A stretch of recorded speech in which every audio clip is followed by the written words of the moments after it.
Lors du mariage de mon frère, on m'a demandé de rester près du mur pour ne pas gâcher les photos de famille. Mon siège était occupé par le compagnon de la cousine de sa fiancée. Je me suis approché de la table des cadeaux, j'ai pris mon enveloppe et j'ai dit « Ne t'inquiète pas, je resterai hors cadre pour toujours ».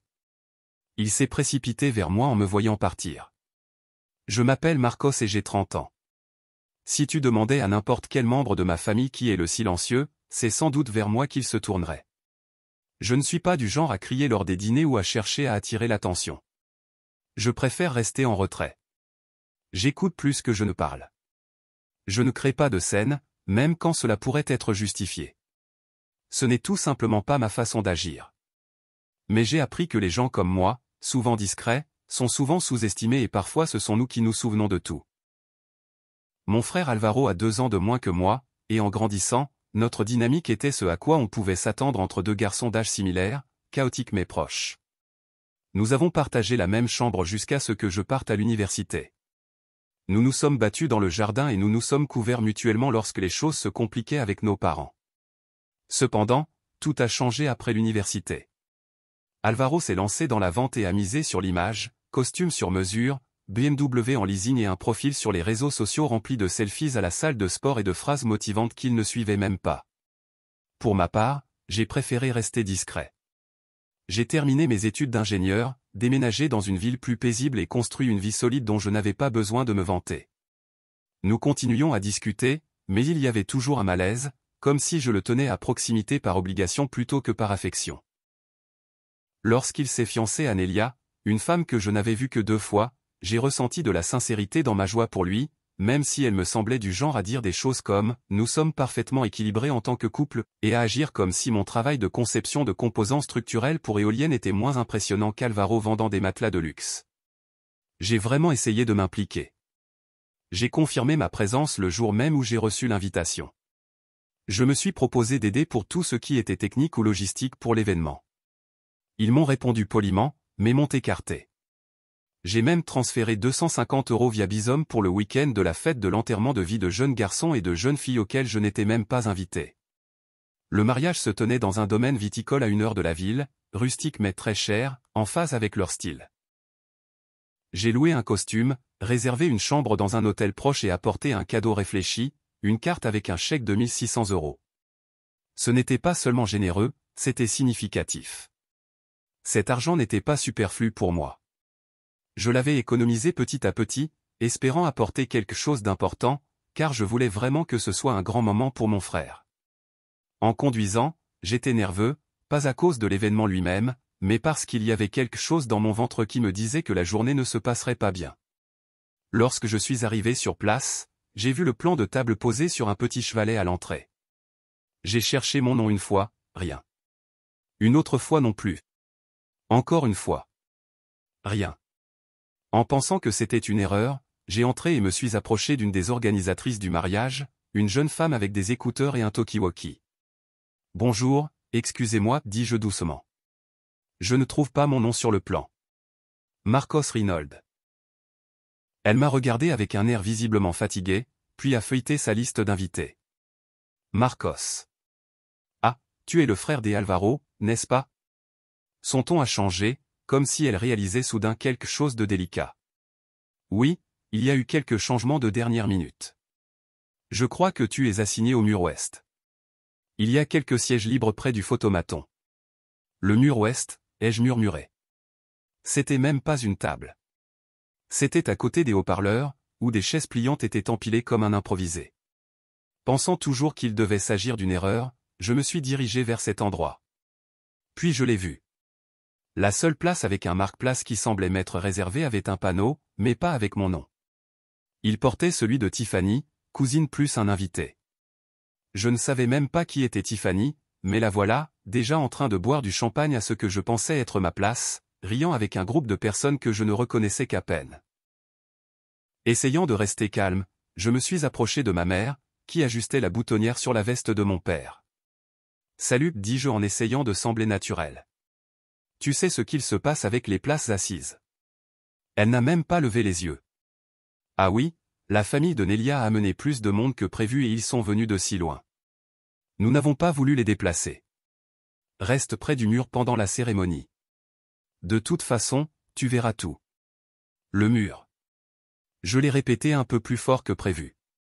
Mon père m'a lancé un regard comme si je commençais à faire une scène. Ce n'est pas la fin du monde, dit ma mère en me repoussant d'un geste. Ne fais pas la tête et n'en ruine pas les photos. Je ne faisais pas la tête, j'étais stupéfait. Et là, est venue la dernière piqûre. La voix de Nelia, brillante et tranchante, a retenti dans mon dos. Ah. C'est bien que tu aies trouvé une place, dit-elle sans même attendre une réponse. Nous essayons juste de faire en sorte que les photos familiales soient claires, tu sais. Je ne sais pas quelle expression j'avais, mais cela devait refléter tout ce que j'essayais de cacher, car elle a ajouté rapidement, ce n'est rien de personnel. Tu apparaîtras sur les photos à la réception, je te le promets. J'ai acquiescé, les lèvres serrées. Elle s'est éloignée avec sa suite de demoiselles d'honneur. Il existe un type d'humiliation qui ne s'accompagne ni de cris ni de larmes. C'est une douleur lente et vide dans la poitrine, le moment où tu réalises que tu n'es pas le bienvenu à un endroit où tu devrais l'être. Je suis resté là immobile pendant une minute, essayant d'absorber tout cela. Mais alors, mes yeux se sont tournés vers la table des cadeaux. Une surface recouverte de lin blanc près du gâteau, remplie de boîtes enveloppées dans des tons pastels et d'élégants enveloppes. La mienne était facile à repérer, mate et argentée, avec ma calligraphie soigneusement écrite, méticuleusement nouée avec un ruban fin. J'avais scellé cette enveloppe avec tant de soin, j'avais même glissé à l'intérieur une note disant à quel point j'étais fier des Alvaro et combien j'espérais que cet argent les aiderait à démarrer cette nouvelle phase. Je n'y ai même pas réfléchi. J'y suis allé directement, me suis penché et les récupéré calmement. Personne ne m'a arrêté. Ils ne s'en sont même pas rendus compte au début, jusqu'à ce que je me tourne vers la porte et que quelqu'un, peut-être un des témoins, crie. « Eh, Marcos, où vas-tu » Je ne me suis pas arrêté, j'ai juste regardé par-dessus mon épaule, j'ai levé l'enveloppe et j'ai dit, « Ne vous inquiétez pas, je resterai hors du cadre pour toujours. » J'étais presque à la sortie quand j'ai entendu la voix des Alvaro derrière moi. « Marcos, attends. » J'ai stoppé ma marche, mais je ne me suis pas retourné. J'étais juste à côté des grandes portes doubles qui donnaient sur le parking de Grava. Une main sur la poignée de la porte en laiton poli, l'autre serrant l'enveloppe comme si c'était la seule chose solide qui me maintenait. « Marcos » répéta Alvaro en se rapprochant. Ses chaussures crissaient doucement sur le sol derrière moi. « Allez, mec, ne fais pas ça. Ce n'est pas si grave. » Je me suis lentement retourné et, pour la première fois depuis des années, je l'ai vraiment regardé. Il était là, en smoking de créateur, le bouton un peu décalé, la coupe de champagne encore pétillante dans sa main gauche. Son expression était perplexe, comme si c'était moi qui montais un numéro, comme s'il ne réalisait pas qu'il venait de reléguer son propre frère à une chaise pliante près du photomaton. Parce que la cousine de Nelia avait amené un invité supplémentaire. « Ce n'est pas si grave », répétai-je à voix basse. « Oui », dit-il en haussant les épaules et en baissant un peu la voix, comme s'il ne voulait pas que les autres invités entendent. « C'est juste une place, mec. Ce n'est pas comme si on t'avait mis à la porte. Et la famille de Nelia, mec, ils ont volé depuis, je ne sais pas, Séville ou un truc du genre. Nous avons dû leur faire de la place. » J'ai laissé échapper un rire bref, mais il n'était pas humoristique et donc, ce n'est pas à moi de m'asseoir dans un coin et d'attendre que quelqu'un me demande si je suis le DJ. Mec, ne sois pas dramatique. Ce n'est qu'un jour. Ça va vraiment faire que tout cela tourne autour de toi? C'est cette phrase qui m'a frappé. Faire en sorte que cela tourne autour de moi. J'avais assisté à des anniversaires, des fêtes, des barbecues familiaux pendant des années. J'étais toujours celui qui envoyait des cartes, qui se souvenait des anniversaires, celui qui restait tard pour aider à ranger pendant que Alvaro disparaissait en prétendant qu'il avait un appel important. Je n'ai jamais fait en sorte que quoi que ce soit centré sur moi-même. Et peut-être était-ce cela le problème. Peut-être qu'il s'était tellement habitué à ce que je ne prenne pas de place que l'idée que j'avais besoin d'une seule chaise était soudainement trop. J'ai volé jusqu'ici, dis-je lentement. J'ai loué un hôtel, acheté un costume. Je t'ai donné 1600 €. Nous sommes en train de donner, me corrigea-t-il en pointant l'enveloppe. Bien sûr, dis-je, mais alors j'ai réalisé quelque chose. Aujourd'hui, je ne suis pas vraiment ton frère, je suis juste un décor de fond. Sa mâchoire s'est tendue. Tu exagères beaucoup. Non, répondis-je. L'exagération, c'était toi. Tu n'as juste pas pensé que je m'en rendrais compte. Il a soupiré. Il se frotta les tempes. Écoute, c'était la décision de Nelia. D'accord. Elle voulait que les photos soient prises dans son cercle plus proche. Des lignes épurées, des couleurs assorties, ce genre de choses. Elle a fait une vérification des antécédents pour voir qui avait une structure osseuse photogénique. J'ai demandé. Il n'a pas répondu. Et peut-être qu'il savait qu'il ne devait pas le faire. Tu sais, dis-je finalement en marchant à nouveau vers lui. Je ne m'attendais pas à être le centre d'attention, ni à un toast, ni à une danse, ni à une mention, je voulais juste une place, un endroit dans un coin qui dirait « Tu comptes suffisamment pour être ici, comme tout le monde. » Tu comptes, murmura-t-il, comme si cela lui faisait mal de le dire. Alors, pourquoi ne l'as-tu pas montré? Ses yeux se détournèrent vers la salle. Les invités nous regardaient déjà ouvertement. Le photographe s'était arrêté en plein milieu d'une prise. Le DJ, Oscar, avait légèrement baissé le volume. Alvaro n'aimait pas ce genre d'attention. C'était palpable sur son visage. Il voulait que la journée soit parfaite, soignée, instagrammable, et maintenant, ce n'était plus le cas. Pas à cause de ma crise, mais parce que j'avais refusé de disparaître silencieusement. Écoute, dit-il entre ses dents. Si c'est à cause de l'argent? Je ne l'interrompis pas. C'est par respect, et aujourd'hui m'a montré à quel point tu en as peu. Il ouvrit la bouche, comme s'il allait protester, mais aucun son ne sortit, juste un soupir frustré. Je m'en vais, dis-je en serrant l'enveloppe dans ma main. Mais ne t'inquiète pas, je vais m'assurer que les photos soient parfaites. Pas de frère aîné maladroit en arrière-plan gâchant la symétrie. Je sortis avant qu'il puisse répondre. Le gravier crissait sous mes chaussures alors que je me dirigeais vers ma voiture. Je ne pleurais pas, je ne lançais rien. Je me contentais de m'asseoir au volant pendant un moment, regardant les vignobles se perdre dans le rétroviseur. C'était surréaliste, comme si je venais de sortir d'un film où je n'avais même pas été attribué le rôle de figurant, juste celui d'un extra qui s'était un peu trop approché du cadre. Une fois à l'hôtel, je changeai de costume, rangeai mes affaires et ouvris l'enveloppe que j'avais récupérée. Je sortis la note que j'avais écrite, celle où je disais combien j'étais fier de lui, souhaitant que l'argent les aide à commencer une nouvelle vie. Je l'ai lu une fois, puis je l'ai déchiré en deux, avant d'éteindre mon téléphone. Il ne resta pas longtemps éteint. 1 heure plus tard, lorsque je le rallumai, j'avais 6 appels manqués des Alvaro, 4 de ma mère et une chaîne de messages de plus en plus anxieux.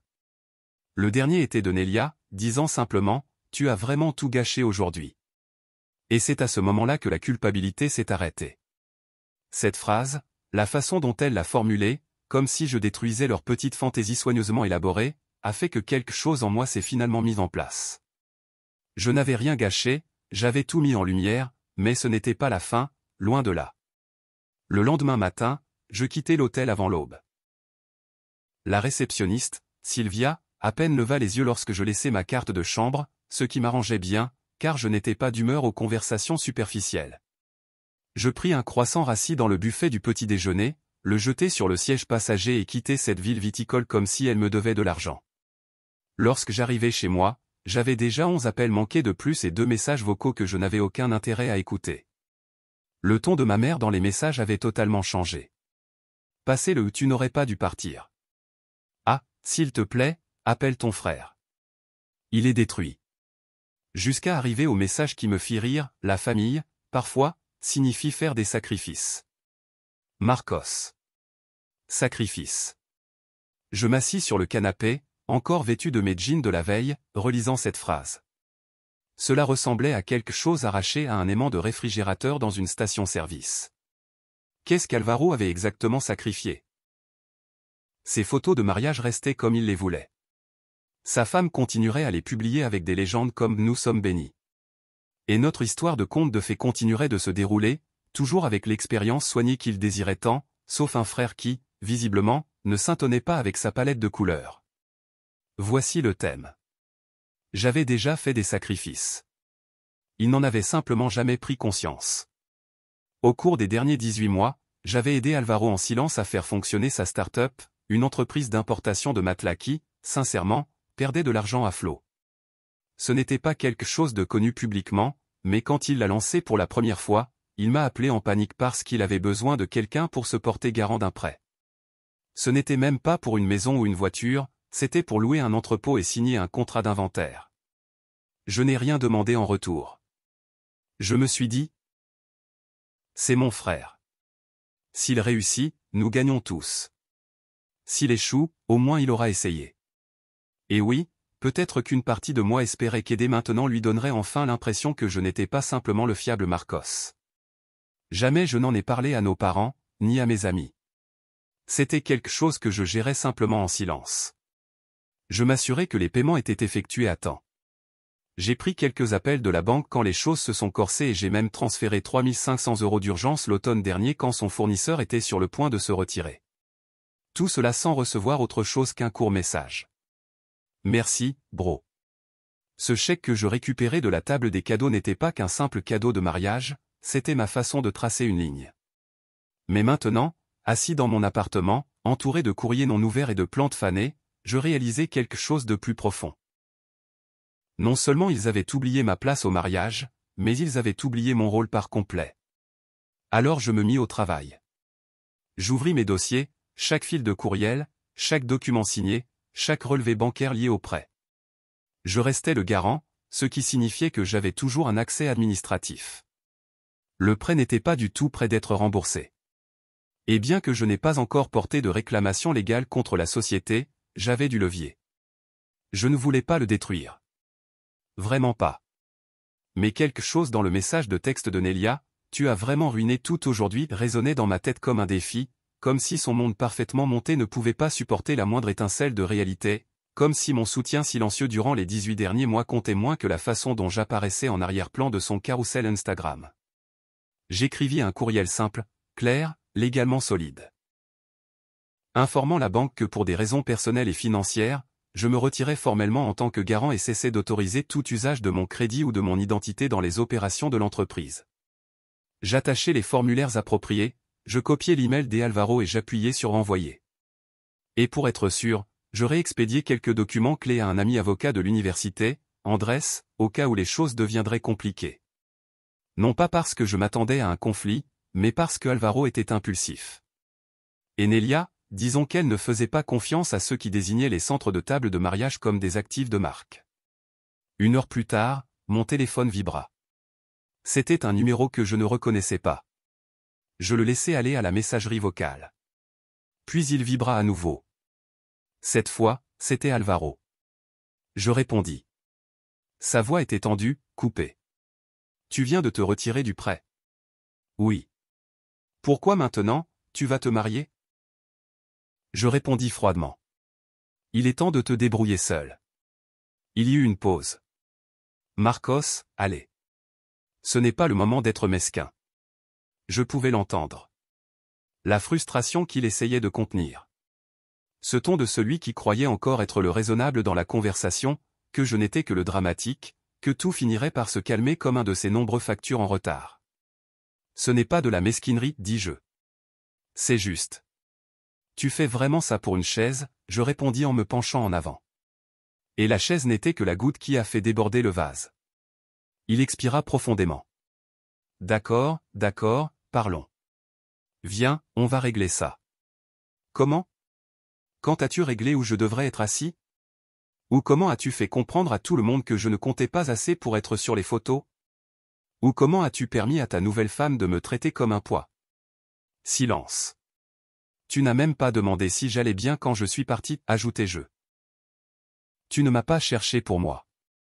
Tu as appelé parce que maintenant, tu as besoin de quelque chose de moi, plus de silence et puis, d'une voix plus basse, c'est définitif. C'est fini. Je ne sais pas encore, dis-je honnêtement. Ça dépend de toi. Et je raccrochai. Je ne me sentais ni triomphant ni satisfait. J'étais épuisé, comme si je venais de nettoyer un désastre qui n'était pas le mien, mais qu'on m'avait quand même laissé. Un désastre qui s'était accumulé pendant des années, des ignorances non dites, des moments négligés, des trahisons silencieuses que personne n'a pensé que j'ai remarquées. Ce que je ne savais pas encore, c'était que Alvaro n'était pas le seul à être secoué par mes actions. L'effet domino avait déjà commencé. Le père de Nelia, don Federico, un investisseur silencieux dans l'entreprise d'Alvaro, avait des questions. Ma mère organisait maintenant un dîner de médiation familiale. Et ma boîte de réception était sur le point de se remplir de messages de cousins qui semblaient également avoir été ignorés par les changements apportés à la liste des invités de Nelia. Mais ça, je le raconterai bientôt, car le moment qui a réellement tout bouleversé, le point de basculement où le drame familial inconfortable s'est transformé en une fracture totale, est arrivé 3 jours plus tard. Je reçus un message sur Facebook de ma cousine Teresa. Nous n'étions jamais particulièrement proches, mais nous avions grandi en partageant les mêmes dîners de Noël chaotiques et plus d'un regard complice. Son message était bref. Salut, je voulais juste savoir, est-ce qu'on t'a aussi demandé de ne pas apparaître sur les photos de famille? Ce mot aussi me glaça. Ce même soir, nous avons parlé au téléphone. Teresa avait été assise à la table la plus éloignée près des chauffages portables. Son mari n'avait même pas eu de carte à son nom. Apparemment, Nelia avait envoyé une mise à jour du flux d'invités à la coordinatrice de mariage Clara 2 nuits avant l'événement, réorganisant les places pour optimiser l'esthétique. Traduction, toute personne âgée de plus de 30 ans, peu photogénique ou qui ne s'intégrerait pas à l'esthétique TikTok, n'était pas la bienvenue.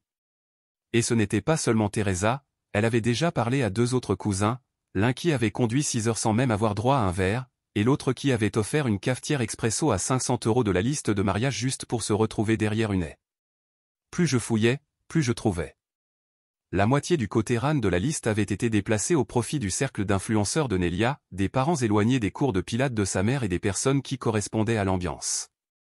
Le mariage n'était pas une célébration, c'était une séance photo sponsorisée par une marque.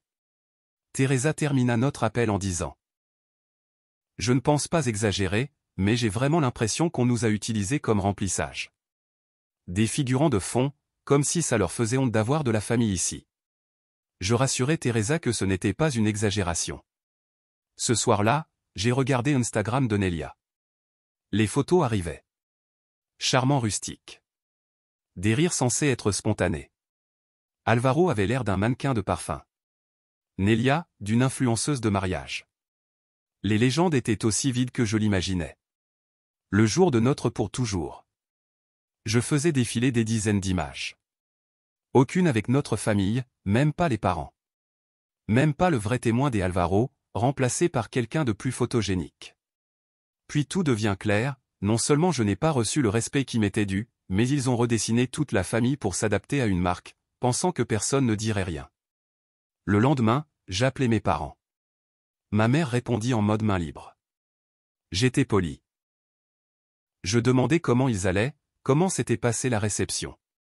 Je sentis une distance. Au bout d'un moment, elle dit : « Marcos, j'aurais préféré que ça ne soit pas comme ça. Tu as fait honte à ton frère, il t'a dit où il t'avait assis. » Silence. Je pense que c'était un malentendu. Tu aurais dû le dire en privé pour les photos. Sérieusement, j'en ai assez de faire semblant qu'on ne m'a pas mis à l'écart. Je leur parlais de Teresa, des cousins négligés. Des gens trop polis pour protester, mais pas aveugles. Mon père dit que Nelia a presque tout organisé. J'acquiesçai, mais Alvaro l'a laissé faire. C'est ce que personne ne dit. Ma mère essaya de justifier tout cela. Les mariages sont stressants. Les couples commettent des erreurs. Ils ne vont pas le réparer. J'interrompis. Ils ne pensent pas avoir fait quoi que ce soit de mal. Et je leur parlais du prêt. Silence total. Qu'est-ce que tu as dit ? Demanda mon père. J'étais le garant du stockage des Alvaro il y a 18 mois. J'en ai payé les frais depuis. Je ne l'ai jamais dit. Je l'ai fait en silence, parce que je pensais que c'est ce que fait une famille. Je me suis retiré. J'ai prévenu la banque. Il est seul maintenant. Il est en train de te saboter, dit mon père. Non, j'ai simplement arrêté de le protéger. Cet après-midi-là, Don Federico, le père de Nelia, m'appela. Il voulait des explications au sujet du prêt. Je lui parlais de mon retrait. J'aurais souhaité que tu en parles avec moi avant, dit-il. Moi aussi, répondis-je. En 48 heures, tout explosa. Alvaro appela 3 fois, en colère, plein de regrets, puis devenu confus. Il voulait repartir à zéro. Je ne voulais pas de cela. Ce vendredi-là, je reçus une invitation. Pas à un autre mariage, mais à un brunch organisé par Teresa. Cousins, plats, café, sans filtre ni hiérarchie. Nous partagions des histoires, riant et pleurant ensemble.